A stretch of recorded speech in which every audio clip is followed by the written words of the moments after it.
Keynes கோட்பாடு வேலைவாய்ப்பு, வட்டி மற்றும் பணம் பற்றிய பொது கோட்பாடு அப்படின்ற புத்தகத்தை 1936 எழுதினார்.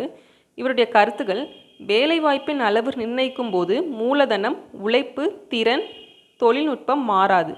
விளைவு தேவை உற்பத்தி செய்யப்பட்ட பொருளின் மீது உண்மையிலேயே செலவு செய்கிற பணத்தின் அளவு. அதான் விளைவு தேவைங்கிறது.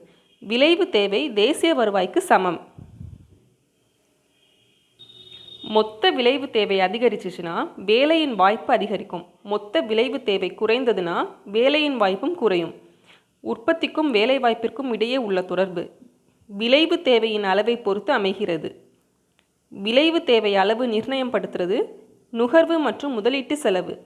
வருமானம் அதிகரிச்சுன்னா நுகர்வு அதிகரிக்கும். ஆனால் வருமானம் அதிகரிக்கிற அதே சதவிகிதத்தில் நுகர்வு அதிகரிக்கும்னு அவசியம் கிடையாது. கீன்ஸின் ரொக்க இருப்பு விருப்பம். அவர்னா 3 அடிப்படை நோக்கம் இருக்குது. பேர நோக்கம், முன்னெச்சரிக்கை நோக்கம், ஊக நோக்கம். மூலதன இறுதி ஆக்கத்திறன் அதாவது MEC எதை சார்ந்துள்ளது? மூலதன சொத்திலிருந்து கிடைக்கிற வருமானம், மூலதனத்தின் அளிப்பு விலை. நன்றி.